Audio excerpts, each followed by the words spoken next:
Hi, welcome to Conquer the Concept, and in this video we're going to be going over questions 6 through 10 from the AMCA of 2019. There's 81 grid points uniformly spaced in the square shown in the diagram below, including the points on the edges. Point P is in the center of the square. Given that point Q is randomly chosen among the other 80 points, what is the probability that the line PQ is a line of symmetry for the square? So I already have written out what we need to find in order to get the answer for this question. We need to find the number of directions each line of symmetry can go in, times the number of points on each line of symmetry direction, divided by 80, which is the number of points minus p. So by looking at the points on the graph, we can find that there's 8 different directions each line of symmetry can go in. So there's 4 lines of symmetry, and they can go in 8 directions. As you can see here, this is one line of symmetry, but it goes in 2 directions. There's another line of symmetry, and it goes in 2 directions. And the final line of symmetry goes in 2 directions. And there's also this other line of symmetry, which goes in 2 directions. So 2 times 4 is equal to 8. So we get 8 directions times the number of points in each direction. So for this direction, we have 1, 2, 3, 4 points, not including p. So 4 over 80. So 8 times 4 is equal to 32, and then we bring the 80 as the denominator. So 32 over 80 can be simplified to 2 over 5. And this is answer C. So C is the correct answer. Okay. So problem 7 says, Shauna takes 5 tests, each worth a maximum of 100 points. Her scores on the first 3 tests are 76, 94, and 87. In order to average 81 for all 5 tests, what is the lowest score she could earn on one of the other 2 tests? Okay, so the values for this are 76, 94, 87, X, and Y. Y will be the lowest score. So, to find the average of all these numbers, we do 76 plus 94 plus 87 plus x plus y. And all of this over 5 equals to 81. So, the next step we should do is to simplify all of this into a more simple equation. So, we multiply by 5 on both sides. And then we add all these values together.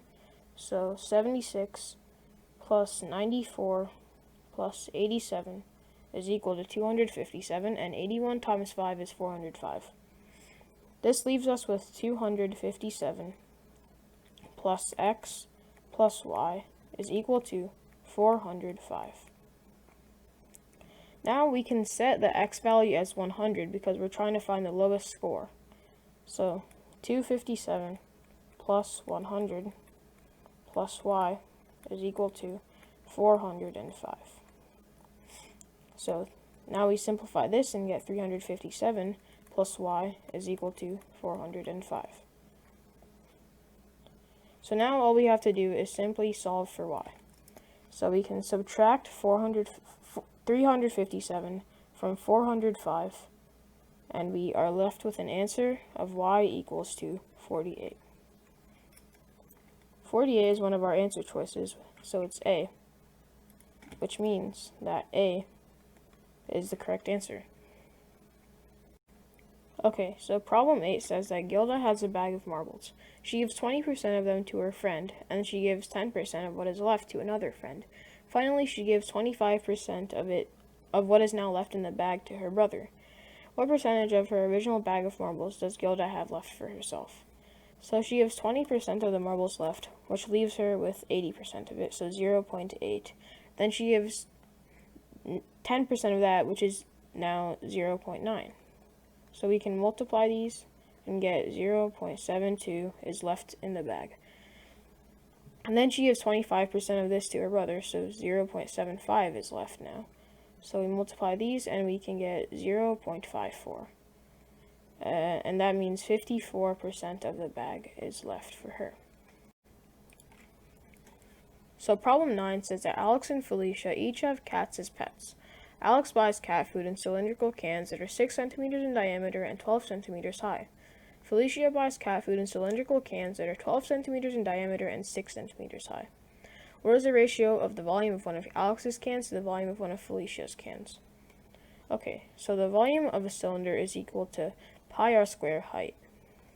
So the radius of one of Alex's cans is 6 divided by 2, so it's 3. So 3 squared times pi times the height of a can is equal to the volume of one of Alex's cans. So the height of these cans are 12 inches, so this is equal to 9 times 12 pi. It's equal to 108 pi. So that's the volume of one of Alex's cans.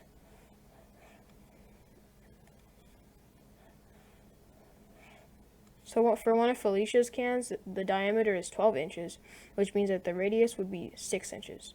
So one of Felicia's cans would be equal to 6 squared times pi times the height. So this would be 36 times pi times the height of 12, which is equal to 216 pi.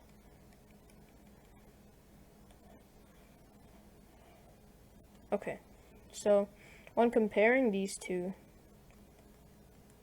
values, we see that the pi would cancel out when we're comparing them, which just leaves us with 108 and 216. So we can see that 108 is half of 216, which means that we can make this 1 to 2. So the ratio is 1 to 2. This should not be an equal sign. It should be that symbol. So the ratio of one of Alex's cans to one of Felicia's cans is 1 to 2. Problem 10. The diagram shows a number of students at soccer practice each weekday during last week. After computing the mean and median values, coach discovers that there were actually 21 participants on Wednesday. Which of the following statements describes the change in the mean and median after the correction was made? So to find the median of the data set before the correction was made, we would set all the numbers in numerical order from least to greatest, or greatest to least, and pick the middle value. This middle value is 20. However, for the data set after the correction was made, the middle value would be 21. So the change for the median would be increasing by 1. So for the mean, we would add all the values of the data set. So before the correction was made, the total value would be 100 divided by 5, or 20. So for the second data set, we wouldn't have to actually solve for 20 plus 26 plus 21 plus 22 plus 16, because we could just add 5 to 100, because the change in 21 and 16 for the value of Wednesday would be 5. So 105 over 5 is equal to 21. This means that for the mean, the change is increasing by 1. So the answer is B.